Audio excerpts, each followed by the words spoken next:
Political talk on another PolitiPod Live. Tonight we'll cover AI threat, Democratic autopsy, CBS, heavy on the BS, and whale oil beef hooked. We'll also have our segments Pina Colada and Fascism Creeps. I'm Tom Bickle.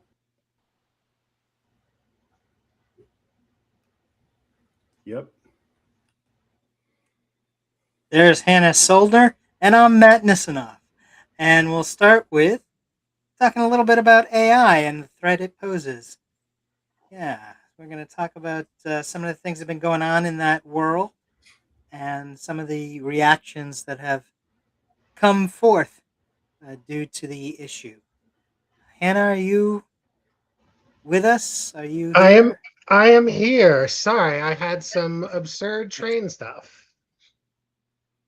No worries at all. Welcome, and we just started, so you're literally I saw. in from the start, and so we're up to talking about AI and the threat that it poses. What do you know? What have you heard? Well, I've heard that one of the things that I kind of wanted to talk with early on is that the AI has been kind of a there's some fun sound in the back. AI has been kind of up until now has been kind of a you pay a subscription and then you can use as much as this is a little bit of a simplification. You can use as much as you want. It's a little bit like a buffet.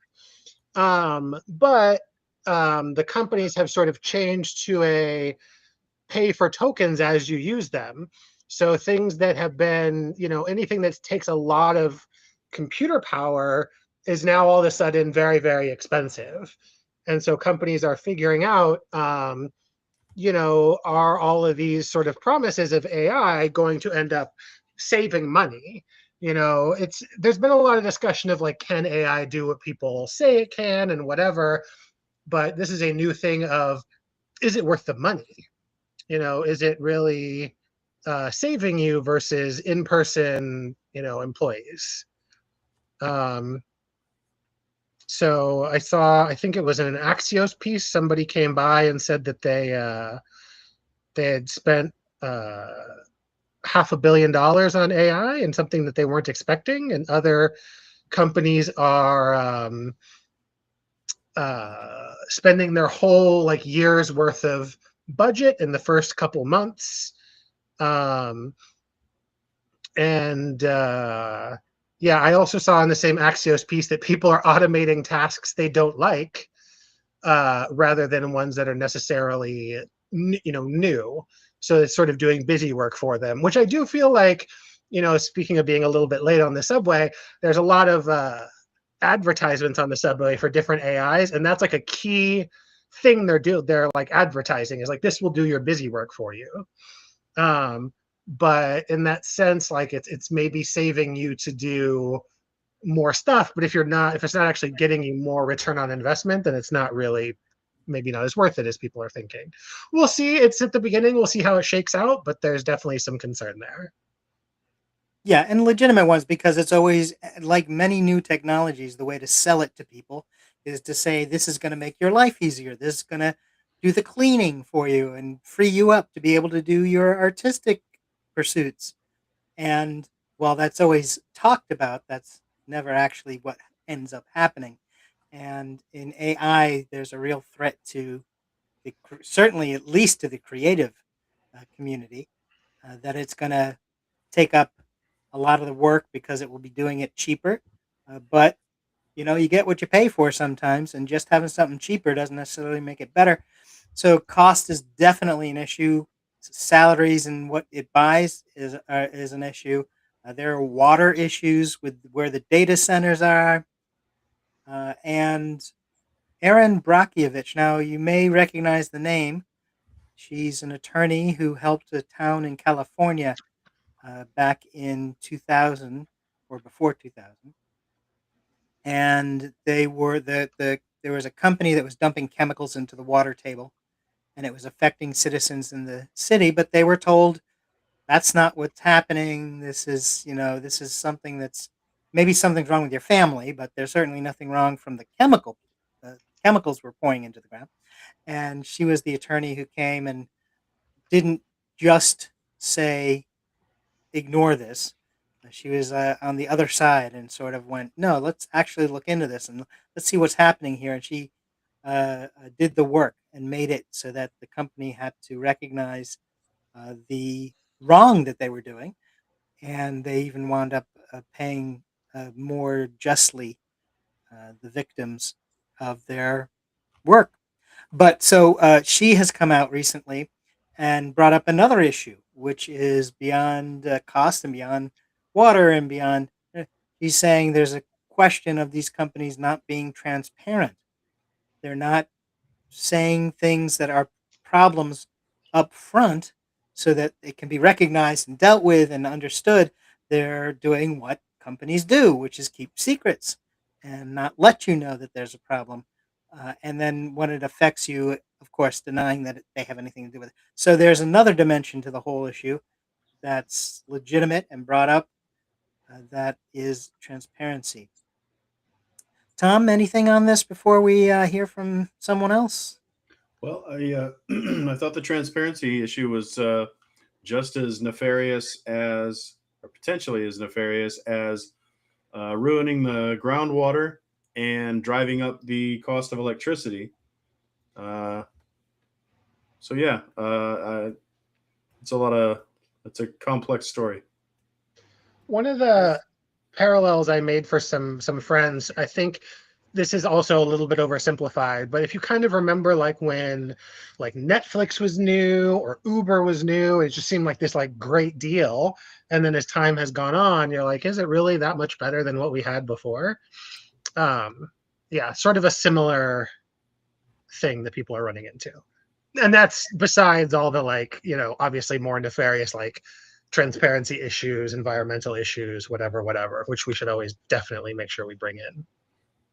Well, and artists, artists who put these graphics together are pretty talented and skilled and learned. And if you're going to wipe out an entire industry of people, and just send them back into the job market looking to what? You know what I mean?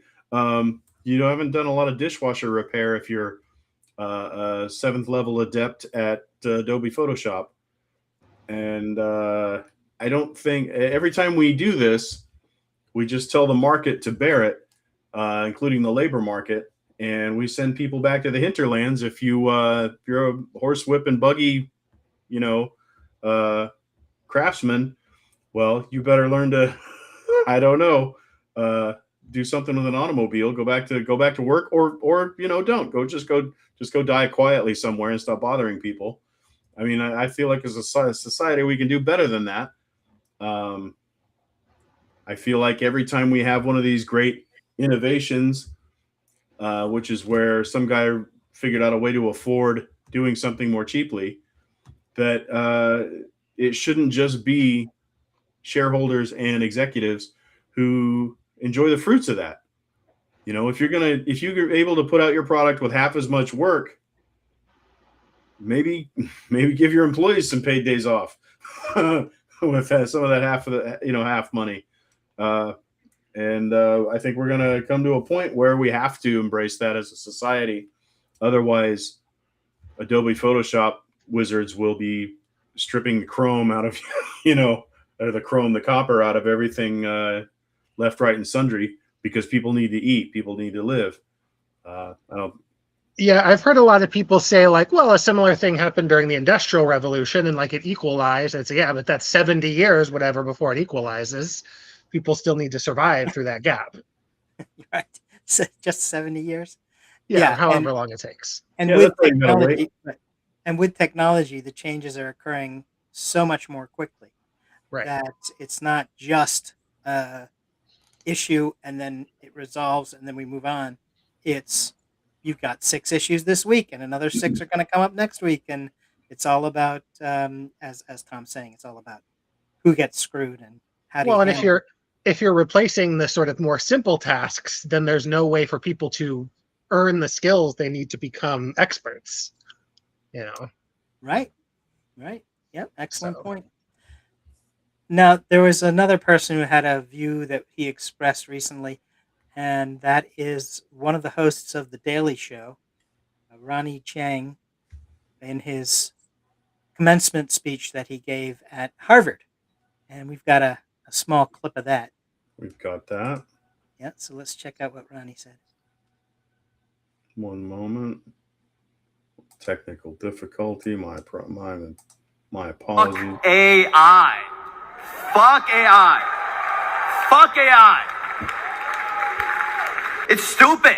It's so stupid. Have you tried using it? A lot of other respected graduation speakers in colleges around America are talking about you guys needing to master AI for the future. Okay? I'm here to tell you the mission of your generation is to destroy AI. Kill it. AI is just going to end up making mediocre people dumber. Have you heard how dumb people brag about how they use AI?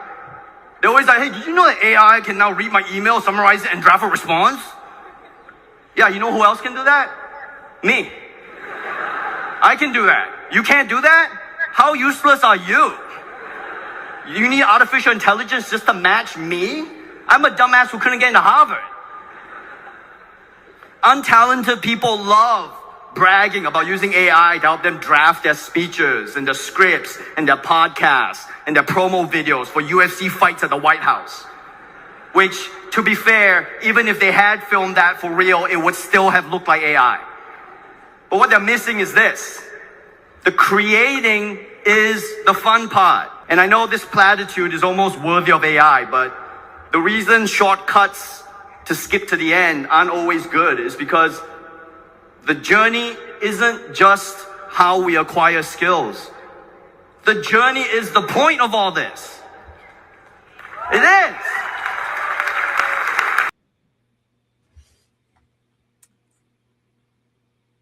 Can't argue with that. There you go. Yeah, it's a strong case. All right. Well, we are going to have to leave AI now and come back to it in the future, or an AI substitute will come and replace us all and speak to you about it from another perspective. But we're going to move on to our first segment, which is Subpoena Colada, and look at some things from the law enforcement and legal world. And how can you not start off without mentioning Pam Bondi and her testimony recently? So first, I'll open the floor there. What do you think? What do you know about Pam Bondi? I know she's afraid to testify, terrified, shaking in her boots, afraid to testify. They subpoenaed her. They brought her in. I don't understand it. Someone will have to patiently explain it to me slowly. But she came in, sat down, and started talking and was asked questions. But she declared that she was there voluntarily and didn't have to answer any questions she didn't want to. And so she's pass. If it had anything to do with Trump, pass. And when she did testify, she threw the current acting AG under the bus and said, I didn't really manage the Epstein files. That was Todd Blanche, and I don't know, something, not my job anymore. Gotta go. That's my impression of it, and I don't know how that works. I don't know why that flies. Is she in jail? I don't think so. So I get, to me, it reminds me of past depositions taken from in front of Congress, and from Steve Bannon to Roger Stone to all these people, they don't put any weight. They're not afraid of Congress at all. Bannon went to jail, still doesn't give a damn, but they don't care. They just come in and they say whatever they want to say. They argue, they talk smack. They try to cut a few nifty sound bites for their portfolio. They don't have any fear of Congress. What even is the point? I mean, I would like to see some teeth involved in these things so that there's consequences. What's a subpoena mean if they just rip it up, throw it in your face, and call you a nerd? Anyway, Pam Bondi testified, and to the extent that that's testimony. I'm not sure I have much more to add, but it really speaks to the fact that she, threw her the other guy under the bus and was like, he was in charge of this. Yes, we did it wrong, but that wasn't my fault at all. It's very, if there's, I like Tom would love if they would truly testify, but if they're not going to do that, can we at least stoke some infighting? There you go. Yeah, and this whole nonsense about it's Todd Blanche's issue, and I don't remember Todd Blanche saying that the files were on his desk. That was somebody else. Oh yeah, it was Pam Bondi, Right. and She didn't have to say anything. right, exactly. So for someone who didn't have anything to do with it, yeah, of course she did. And of course she's, she was not under oath, so of course she's not going to be honest. And what was the deal with the bandage? I want to know when administrative figures are coming to testify before Congress, so I can increase my purchase of ownership in Band-Aid. She was diagnosed with thyroid cancer. So apparently she was undergoing treatment, surgery a few weeks ago. Right. I had thyroid work done. Can I Yeah. just say? And this was maybe 2 years ago. And they went, they got they certainly did go in through the throat, but they also went in through the mouth, and they did whatever they needed to do. Through the And I mouth? didn't, huh? You said through the mouth and you pointed to your ear. Here. No, Okay. that's a mouth. Okay. My bad. Just making sure. I thought, I don't know. Gotcha. So, but they did, they did have sharp, pointy things that went in through the throat and said, don't breathe too heavily, that kind of stuff. And of course, you have to breathe. And of course, you move. And they go, oh, no, wait. Anyway, I'd the be point terrified to being, cough. right. The point being, I didn't need a big bandage for several, days even. Gotcha. And Her beard isn't and as sealed thick it to nicely. cover it up as yours. So, right. So I mean, I assume this is the standard, like Harvey Weinstein, who comes into court in a wheelchair, Fetal. Yeah. when he comes up, and and Trump with the bandage, the ear tampon or whatever that was. And it's the same sort of stuff every time. This is the standard playbook as well, as you mentioned. Part of it is just being on the offensive and attacking, but part of it is always having some sort of injury to try to increase some sort of sympathy. And here we go. Oh, With sure. Pam. The martyrdom, the victim mentality is a core tenet. They threw out a platform, but that martyrdom and victimhood are definitely a plank in the new platform. Yeah. Well, and I think that there's something to be said for, and maybe in the case of Weinstein, who I try not to think about, Bill Cosby did something similar. Like, there's a difference between having an issue and like hamming up an issue. And like, I think that can be like a little bit of a dangerous like thing to go, because there are people who have real medical needs. I've also had some thyroid issues, but they definitely, people will ham up something small for sympathy. Right.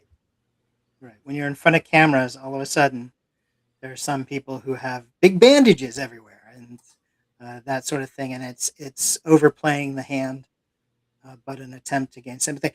But now there's some really serious stuff that's happening as well, and that's like the Justice Department retargeting E. Jean Carroll.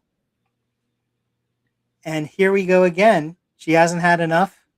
She hasn't been victimized enough by the Justice Department. So here they go again, pursuing more charges. Lame, tired, pathetic, abusive, small. I don't know. You get where I'm going. I don't know if I have any other words, but those are the ones that come to me. Right. And you know exactly where it's coming from. It's that It kind of reminds me, Matt, when you were talking about how Trump like can't let it go with Rosie O'Donnell. So it's sort of that mix, and the idea of it's kind of also akin to like a frivolous lawsuit from like a patent troll or something, where it's just like, don't even think about crossing us, because even if we can't do anything to you, we can make your life hell forever. Right. Right. Absolutely. Just like having ice in the streets, the idea is to scare people and to try to figure out a way to make it an emotional stress instead of something that you feel that you are gaining upper hand on. And yet, the justices can make some very positive, or judges can make some very positive decisions and have been certainly making a lot lately. One of which was that Trump is not allowed to have changed the name of the Kennedy Center to have his name on top and to even have his name there at all, because that's something that Congress is supposed to do, and therefore it was not an appropriate thing. So the judge not only said you can't do it, but sent out work crews to remove Trump's name from the building, which of course is always wonderful to see. And and also I believe challenged the whole threat that Trump said, you don't let me have my name on it, then I'm just going to shut the place down for 2 years. And the judge said, "Nah, that's not going to fly either. That's not acceptable for an acceptable thing for a president to do." So, what do you think about the judge and the ruling? It's a good ruling. I wish that there was some way for, I don't know if there should be like emergency injunctions or something, but I feel like I wish there was some way for them to stop these things before they happen, or just, I know that it's not realistic or possible or whatever, but it's it's another part of flooding the zone-ish kind of thing, or just like leading to exhaustion, right? Like if this was, if they were able to put an injunction and then cancel it, then not that it would be nothing. Um, Kind of going back to E. Jean Carroll, actually, ironically, if Trump keeps doing things over and over, it sort of legitimizes them. You're like, well, nobody would talk about this over and over without legitimizing it.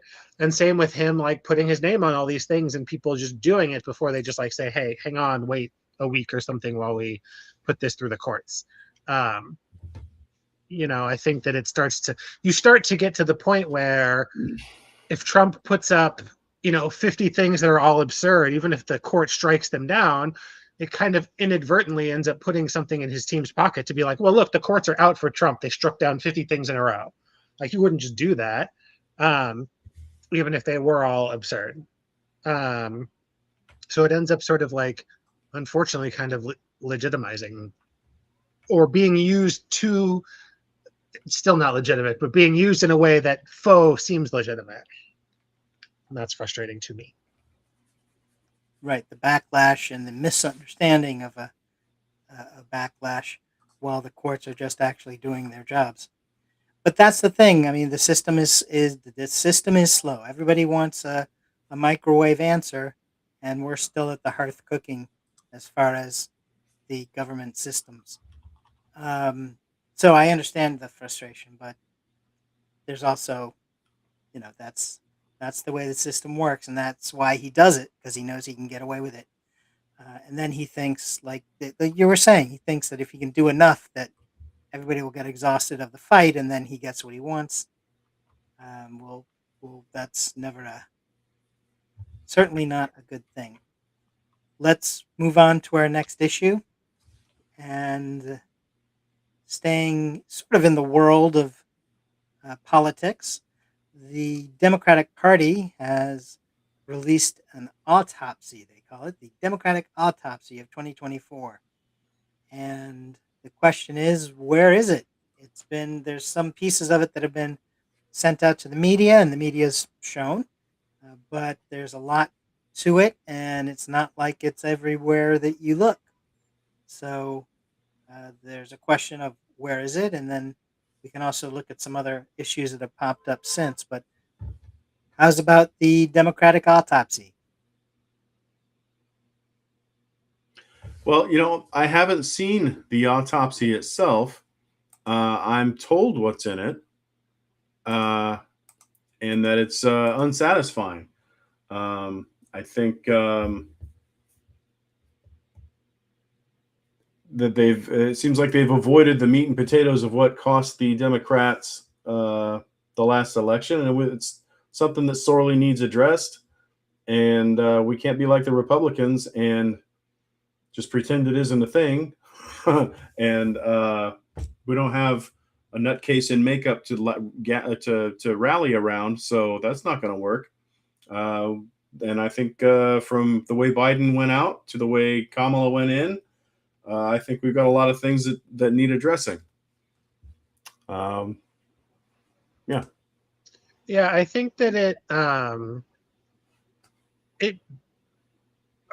don't know why hide this.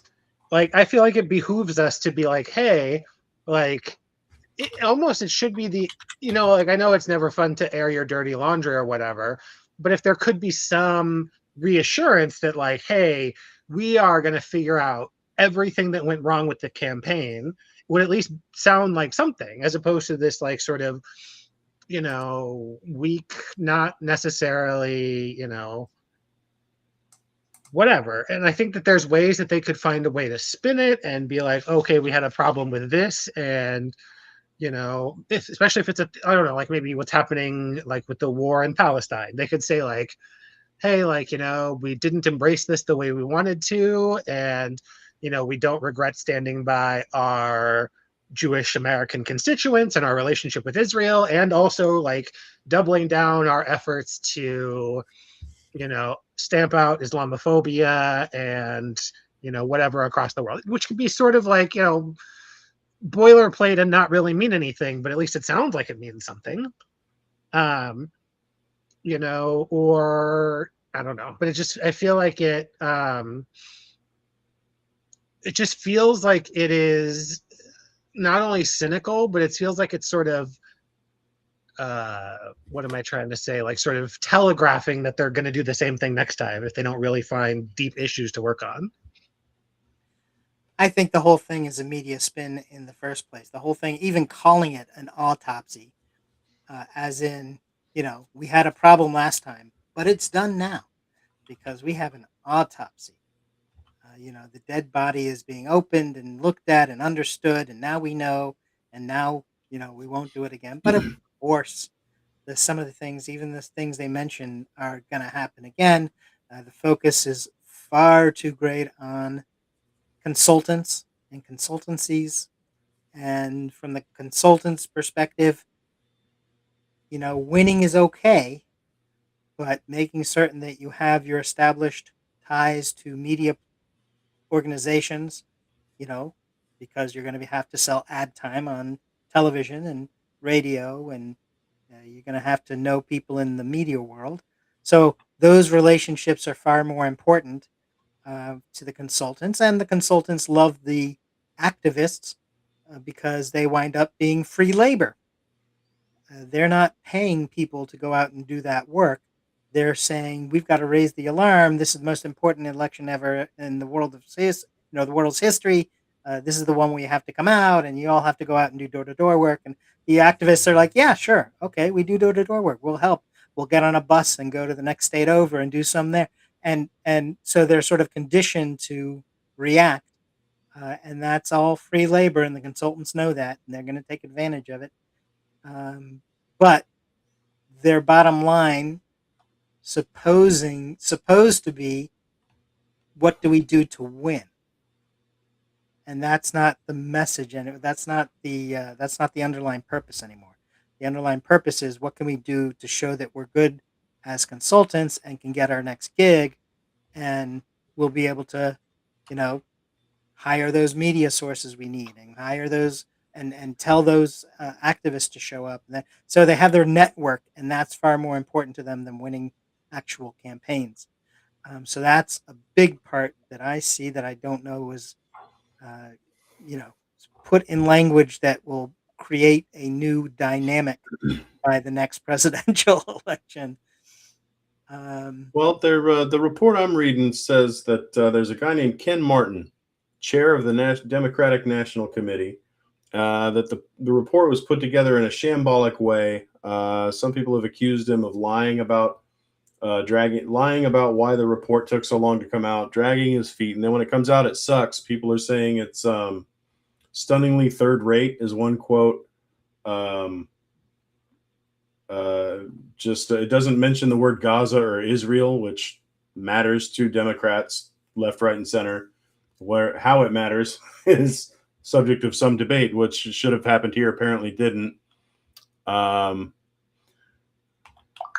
It says that people are saying it calls into question this Ken Martin's judgment, and and roundly unpopular with all the people they asked about it. Yeah, and it should hit those topics, and you're absolutely right. If people are displeased with him, well, they have a reason. They should be, and we'll see if that doesn't lead to some sort of change or have some sort of an effect. Some of the candidates that are out there by the DNC and recruited because the DNC is what its basic job is to recruit candidates for the federal level right? offices. Yeah. And so the people they get, and that's why they try to quash sometimes the more activist Democrats, because the activists come together and say, well, we want so-and-so. Right. And the DNC says, well, but we've got to worry about raising X number of dollars as well. So we've got to have B, this person instead. And that's becoming more and more intense. And I'm sure there's nothing in there, certainly not any way of actually resolving any of those sort of issues. But let's look at Maine as an example. The candidate the Democrats have come out with is Graham Plantner.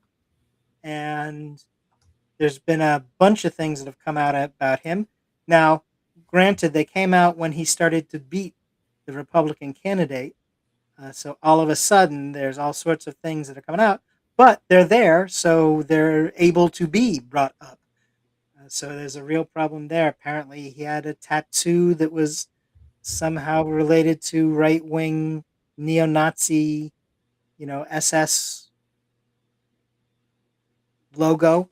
Sure. And how did that happen? Where did it come from? And there's he was in the military and he got it on a drunk night out or whatever it was. Still not. As one does. That's what it does. I've had a lot of drunk nights out. Haven't come home with a swastika yet. Yeah, and they can be removed. I've heard that they can be removed, and you drunk night out, and you can kind of see what happened, can't you? I guess, but maybe you not. Could look it up even after the fact and remove it. I think he's removed it by now, but late in the game. Well, right, exactly. He didn't remove it for a very long time, and that's part of what's got people upset.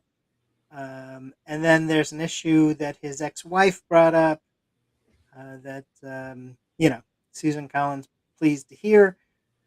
But there's the guy who the DNC brought in. He's the one that there was another candidate in the primaries earlier on, but she withdrew once it was quite clear that he was going to win.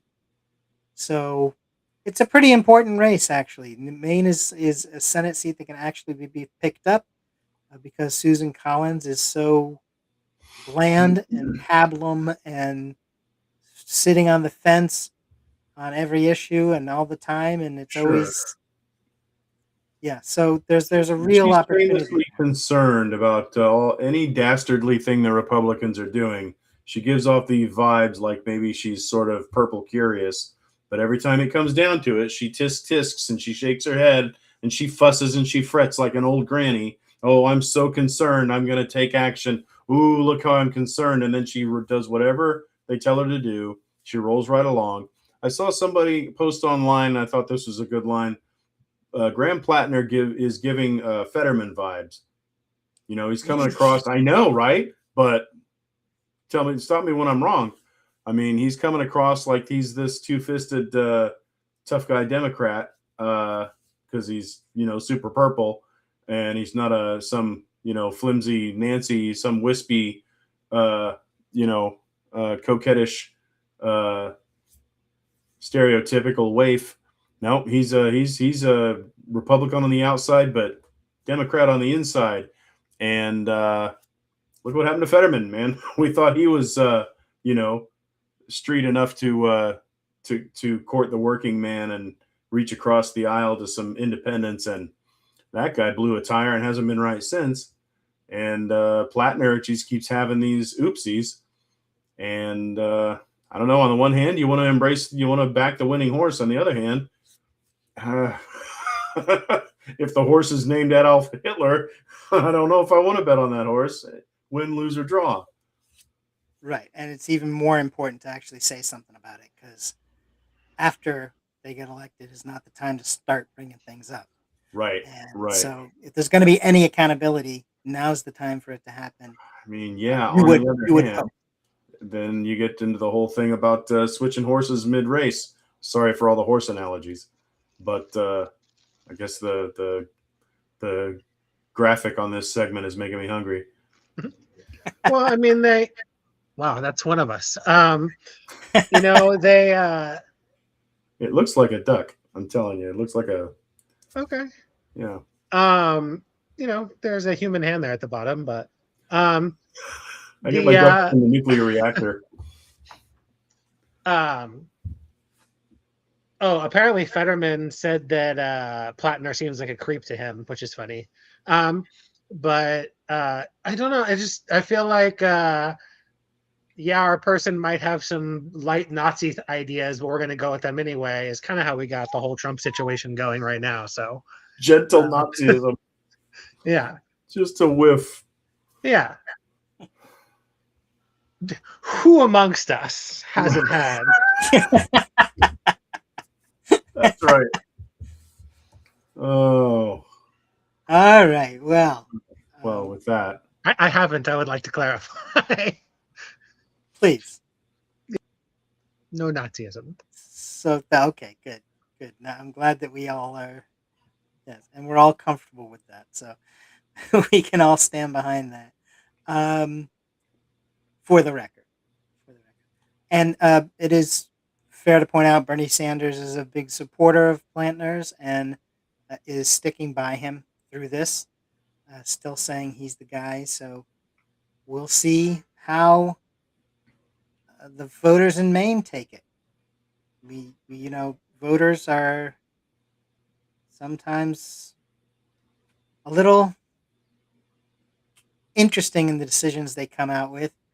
Like in Kentucky, where a bunch of MAGA folks wound up winning races and knocking people out of seats, and they eliminated one of their libertarian allies so they could get a MAGA guy in, and it's all sorts of crazy stuff. And Tuesday, actually, this brings up another issue.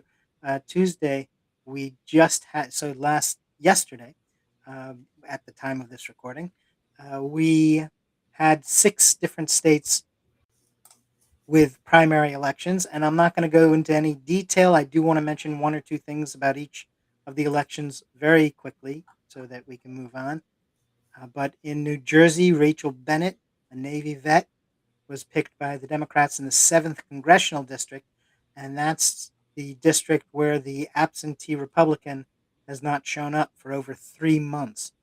So the Democrats, even though it's a red area, are hoping that they will be able to move forward with a excellent candidate.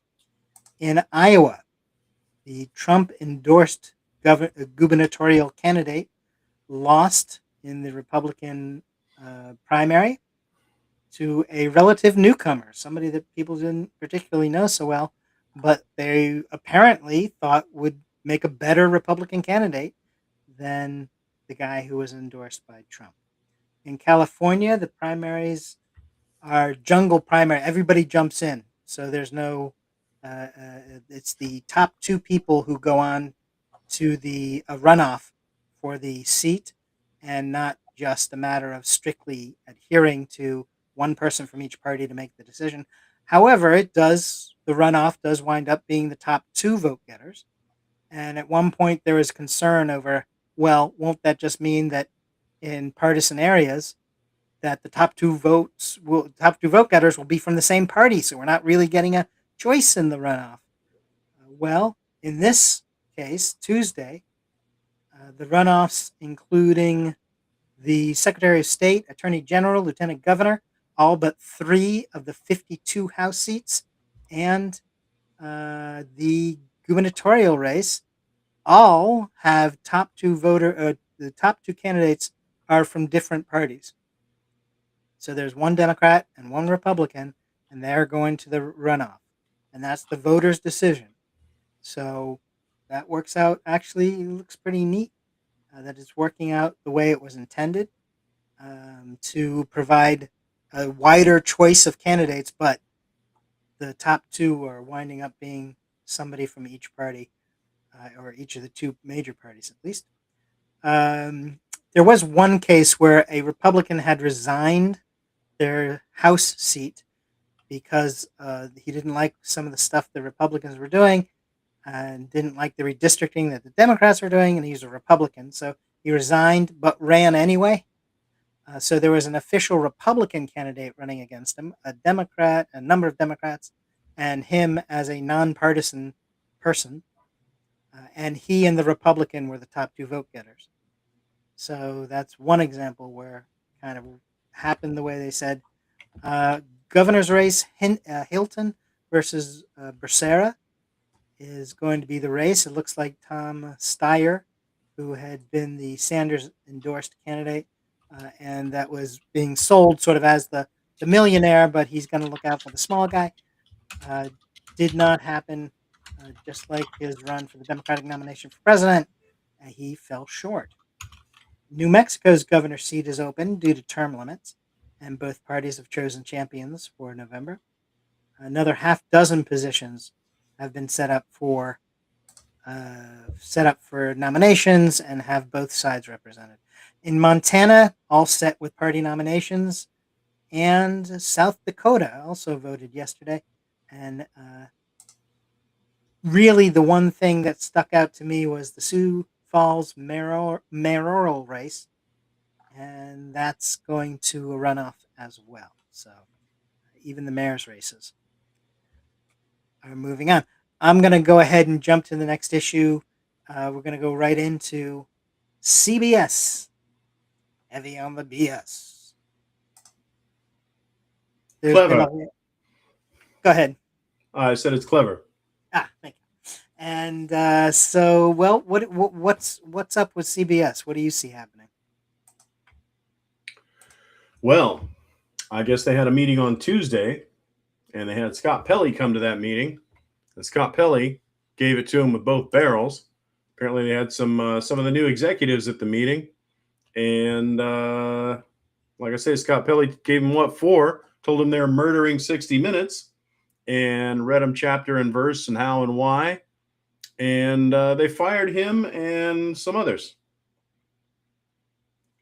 Yep, the boss he was also complaining about, Barry Weiss, was not at the meeting. I had a representative there instead of actually showing up because she didn't want to feel the heat, and yet redirected that heat by firing Scott Pelley, who is out at CBS, kind of like Stephen Colbert. It's a hard time. Hannah, anything on media or CBS in particular? Yeah, the producer who Matt said was sort of Weiss's stand-in there is a guy named Nick Bilton, who has no broadcast news history at all. He was a tech columnist for the New York Times. Weiss herself was a opinion writer for the New York Times, but doesn't have a lot of. She ran a company that did a lot of opinions, but has never done any sort of like journalism in the sort of like sense of like going out and finding the news and, you know, digging in and reporting. They did a lot of opinion pieces, reaction pieces, things that a lot of, sort of news has become, less sort of finding out the news and more sort of commentating on what's there. And so, I don't know anything about Nick Belton, but Pelly has been there at 60 Minutes for almost 30 years, definitely more than 20 years. And apparently Weiss came out today and she said that there was just a lack of trust. She couldn't trust him, and so she couldn't have that anymore in the newsroom. And I, from a broad sense, I feel like, yes, if somebody who worked for me said that I was trying to murder our company, that might be reason to fire them. But maybe some soul searching, which is not going to happen, but maybe that's in order. Well, there's some other backstory too. There's someone who was involved with that story on CCOT, and 3 hours before showtime, they pulled that person's a story that person, I guess, was involved in or chiefly involved in. And then when her contract came up a month or two later, recently, they didn't talk to her. They didn't negotiate. They just didn't rehire her. They let the silence do the talking. And so they're jettisoning people who are doing a good job there. And it seems like they took that as writing on the wall. And Scott Pelley isn't holding still for the rope-a-dope, the false assurances that everything's going to be just great. I mean, they're burning it down. They've gotten rid of people already. And so he challenged him on that. And he also told Bilton and Barry Weiss, who was not in attendance, that they're not competent. They don't deserve the jobs they have. They're not deserve isn't the right word, but they're not up to it. They're not qualified, competent for the job. And if you say that to your boss in a meeting, Anyway, I also read that they tried to have a meeting with Scott Pelley beforehand, up to a week beforehand, and he would not take them up on that offer. So they know where he's coming from. They can't have been too surprised. One thing that I think is worth noting is that, a lot of people talk about the changing media landscape, but I believe that both 60 Minutes and The Tonight Show were both doing excellently. So it would be one thing if they were losing money and it still wouldn't be right, but at least they could fake it and be like, well, we got to cut people somewhere. Pull a Colbert. Yeah. Well, and it's almost kind of like, what's his name, who took over David Zaslav, who briefly took over HBO. And he was like, he's like, yeah, like HBO is doing whatever, but it's really cheap to make these like home renovation cooking shows and they make just as much money. So we're going to do that. At least that, while abhorrent, kind of makes sense from a business perspective. This doesn't even make sense business-wise. Even my dog agrees. He's barking in the background. I'm convinced. Fair point. We will see if we can leave the topic and let your dog calm down. But maybe not, because we're moving on to our next segment, and that is Fascism Creeps, which is well, how do you say it? A whole nother bag of worms, I guess. So for instance, there's this 250th anniversary of Americans' independence coming up, and as part of that, right? The idea was there. Yeah, the idea was there for a certain number of years, and so there's going to be a big celebration, and then of course, some people saw an opportunity, probably to find a way to bilk people, but they saw an opportunity and decided to have their own little thing, in this case called Freedom 250, as opposed to America 250. So there's a difference, but as slight as possible so that it can fool somebody. And the difference is quality. And quality definitely seems to have entered into it as well, because the Freedom 250, the Trump-backed plan, once the acts who had signed up to participate learned that it was basically just a MAGA rally and that it was not what they were expecting, which was just a celebration of America's birthday. They started to back out, and then they sort of landslide And then pursued they kept backing out. of backing out. Yeah, so more people backed out, and then a lot of people backed out, and then just about everybody backed out, and they said that they were going to make it into a MAGA rally anyway. And that's about par with the UFC fighting event that will be held at the same similar time, and they set up a whole UFC fighting ring right in front of the White House. And people have been thinking, what in the world is going on with that? Not only is the East Wing demolished and never touched, but even with the promise of a ballroom, it hasn't happened. There's still just a demolished site. And then now they've got a circus in front of it as well.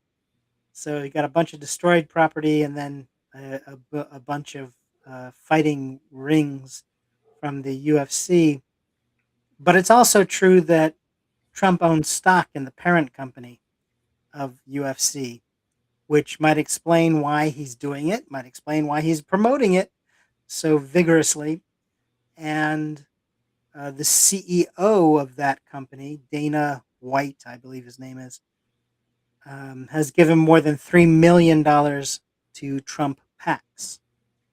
So there's a certain, there's a certain friendship there, I guess you can say. And so all of a sudden, maybe it's no more tasteful, but it is perhaps understandable why he's so interested in the UFC being promoted and having a big fight right there in front of the White House. Anything on UFC? What do you guys, or I'm sorry, are you guys like season ticket holders, or is there, I don't know, what do you think about the UFC? I used to, I used to watch boxing, and then I got over it. They having too many featherweight matches, and nobody ever fell down. And then along came the UFC, and it opened up a whole new dimension. I watched the UFC. I watched fights in general, mixed martial arts fights in general, for a long time. And over the years, I fell out just before Dana White and the UFC turned out, at least to my perception, to be such a right-wing organization and right-wing supportive and aligned. I lost interest in it just before I found out that was the case. And so it certainly hasn't encouraged me to go back to it. I enjoy a good fight, but I went and watched one at a bar once, and everybody was just grunting in unison, and it was a little weird. So anyway, if I watch something, now I'm apparently supporting a regime and administration and its capitalist cronies. So that puts a sour taste in my mouth. I couldn't watch a fight now if I wanted to. Unsurprising, I'm not a big watcher of fights. It's just not You don't read the bloodyelbow.com? No, you know what? I have read some stuff on bloodyelbow.com. Okay, there you go. So basically, well, kind of what I know about Dana White from before this is he's very, he has sort of very tight grip on the UFC, and so he can choose who gets in and out.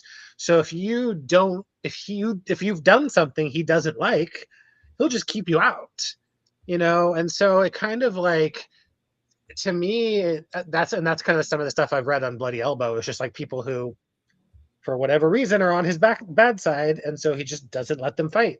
But the UFC has such cultural cachet. Unlike, and not that boxing has forever been fair, but I would like to think that with a lot of other combat sports, at least like as long as you're a good fighter, they let you fight, as opposed to, and then there's the sort of WWE on the other side where it's kind of aware that it's entertainment, not that the guy who owns that is super great either. It was probably better when it was sort of regional divisions of professional wrestling. But I feel like there's one thing about being like, if you're a good fighter, you can fight. And there's one thing about being like, it's all for entertainment. But I feel like to be like, it's for entertainment, but I mean, it's not that the fights in the UFC aren't real, but there's still some thumbing of the scale on there. It just makes me feel like I don't know. Can't people just fight each other the way we did back in the day without making it complicated? Exactly, like in the good old days when you just beat Yeah, up each other. exactly. You just break a man with your hands. Yeah, the good old days. Yeah. Perfect. Well, speaking of breaking people, another judge issues popped up where judges said the anti-weaponization fund, the so-called anti-weaponization fund, of helping to get money to people who used weapons and attacked police and damaged the actual Capitol building.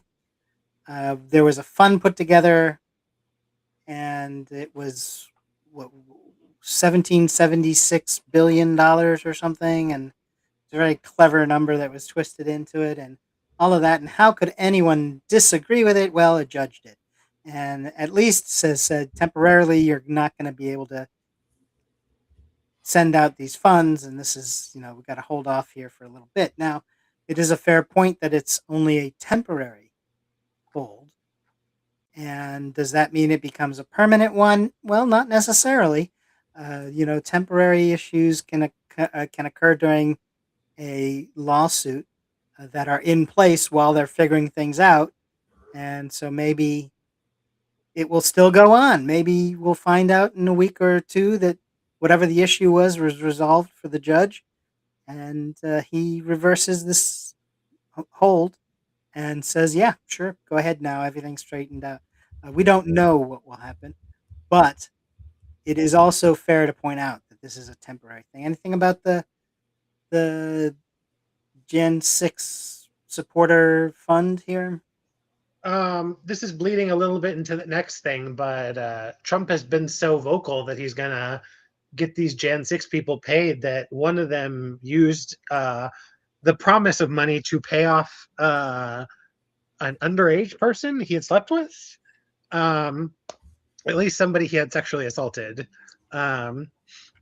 So yeah, so they are using it to do more crimes, which I'm assuming he thinks if he gets caught for, he'll just get pardoned again. So yes, it's already being used, not explicitly used, but being used For the as a worst stand-in for possible, nefarious. Yes. right, for the worst possible way of any money being spent. But it's allegedly it could be exactly why Trump is giving it to him, so that they can pay off people for past illegal actions. Um, so there's another point on why it should not go out. Tom, anything on the fund? Oh, I'm under the impression that once it met resistance, the people pushing it stopped pushing and gave up on it. So that's what I expect to happen. But you're right. Who knows if any judge waffles or gives them an out, they'll take it. So we'll just have to see. There you go. Another issue is DHS threatening to pull the Border Patrol from sanctuary cities. Now, this is, of course, perhaps one of the silliest things that could possibly relate between the DHS, the Border Patrol, and sanctuary cities, as if by threatening to pull out the people who are causing the violence, that somehow is taunting. Maybe maybe DHS thinks they're taunting the sanctuary cities by saying we're going to Well, remove the guys who are killing people in the street. they're also threatening to pull people out of airports so that people cannot fly internationally to these sanctuary cities. And of course, they're doing it right in the run up to the World Cup, which is being hosted in the sanctuary cities of sort of, New York, New Jersey. I guess it's being held including outside of the country, but still, I feel like it's a specific idea of like trying to hit these sort of blue cities or blue states or whatever, blue areas, like in their money.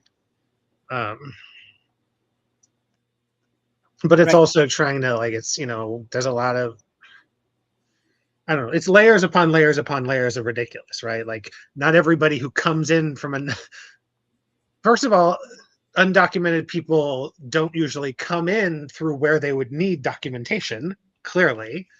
And most of them come in documented. Um, and so it's all fascism theater, except it's not theater, but it's real fascism, but also real theater.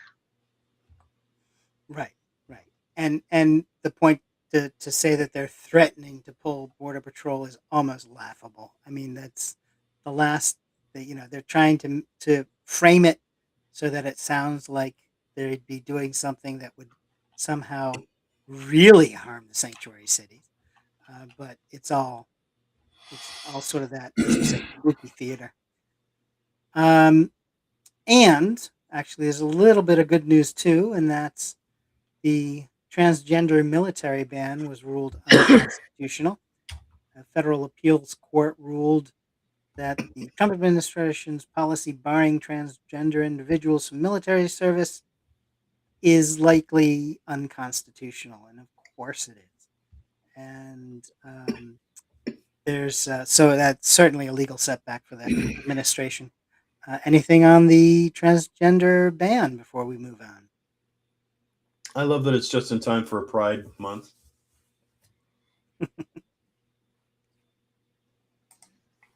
Yeah, I don't know. It feels like it's a stupid bargaining chip. As a person I've never been in the military, but I'm transgender, it's just like a stupid. It's somebody once said that it's seen as like if it was sports like trans people on one side and bigots on the other side, but it's really like ends up being good people on one side, bad people on the other side, and then trans people are just the ball. We're not even part of the sport. We're just kind of getting tossed back and forth, and it's frustrating. I mean, obviously, I'm here for this ruling, but I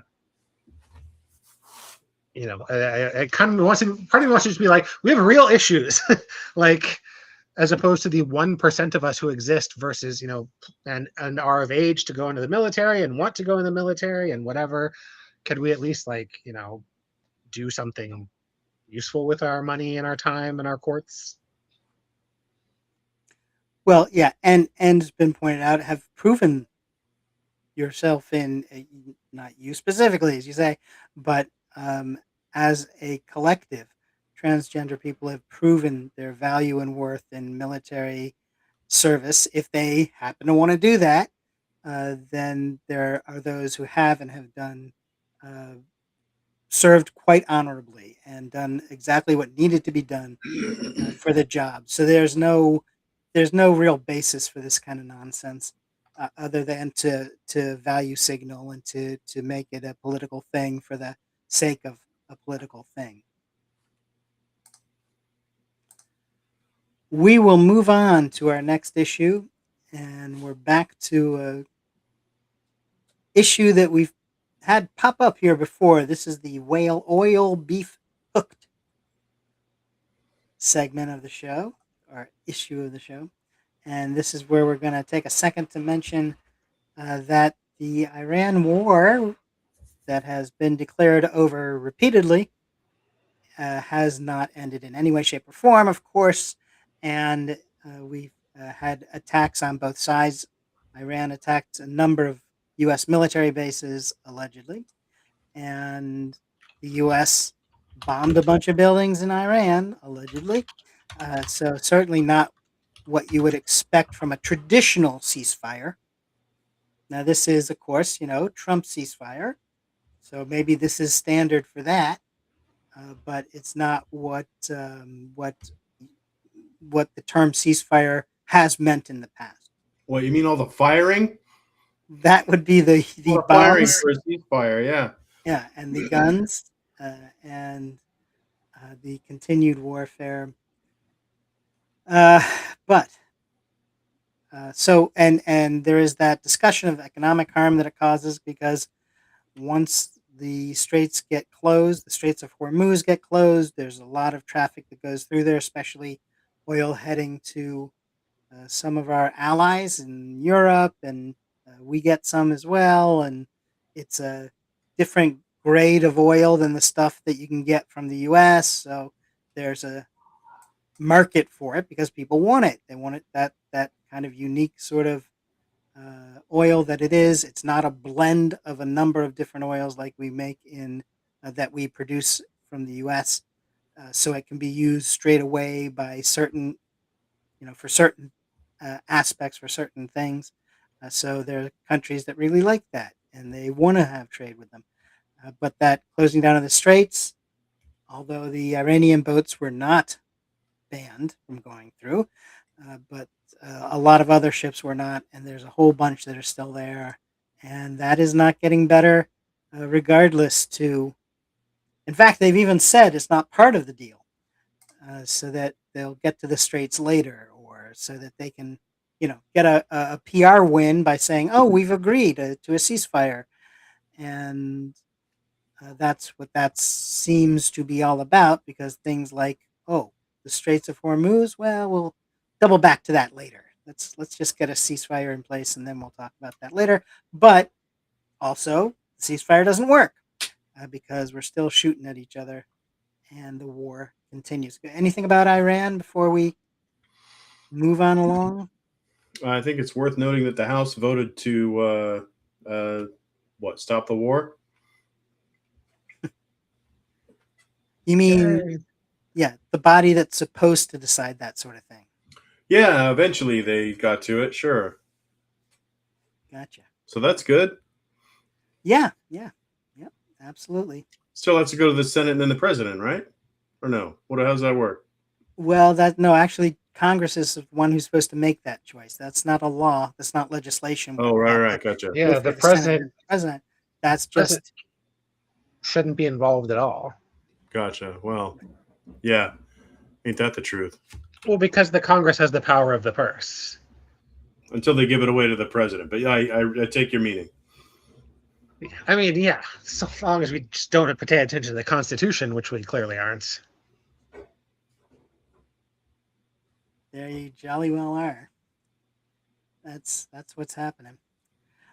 So I'm gonna go ahead and move things on to the Epstein count up, our friendly little tradition where we let you know how many days it's been since the unredacted Epstein list has not been released to the public. And we are at day 4005. So mark it down on your, maybe we should do sort of a advent calendar for the release of the unredacted Epstein list. Not certain. Should it be every 4,000 doors, or should it be 1,000 doors at a time? I don't know. Is there chocolate in there? Is that what we're talking about? I would assume there'd be some chocolate involved somehow. 4,000 it is. Who is that representative who said he was supposed to be trying to release this stuff? Was it Massey? Massey. Come on, Massey. Yeah, I mean, he's been at he's certainly been one of the leaders on it. Libertarian Thomas Massey of Kentucky. For a little while longer. Not only, right, exactly. He lost it. The people of Kentucky voted him out. But before he leaves and up to this point, he's been one of those who's led the charge. That whole thing about releasing the Epstein list did not have much movement until Republicans started also saying that it was a problem. And he was one of the leading ones who made that legislation happen, and has pursued it as well. As the more disgusting details have been coming out, he's been the one saying, well, okay, you voted me out, but I'm going to give a bunch of speeches and I'm going to name names and I'm going to say exactly who's in those files. And when he does it from the floor as an elected official, they can't stop him. He has there are certain rights that are protected by being a member of Congress giving a speech on the floor, and he's going to take full advantage of those and release more names. So yeah, he's been a leader in all that. Yet here we are, 4,005 days, and the only people who have seen the unredacted version are some members of Congress, some folks in the government. but they won't release it publicly as of yet. With that said, thanks for joining us for PolitiPod Live for Political Talk. You're welcome to join us every Wednesday at 6 p.m. Pacific, 9 p.m. Eastern Time, right here for PolitiPod Live. If you want political laughs, join us and a half dozen of our friends at our monthly political comedy podcast, PolitiPod. You'll find that at soundcloud.com/PolitiPod. This is Tom Bickle. Hannah Soldner. And Matt Nisanoff saying goodbye.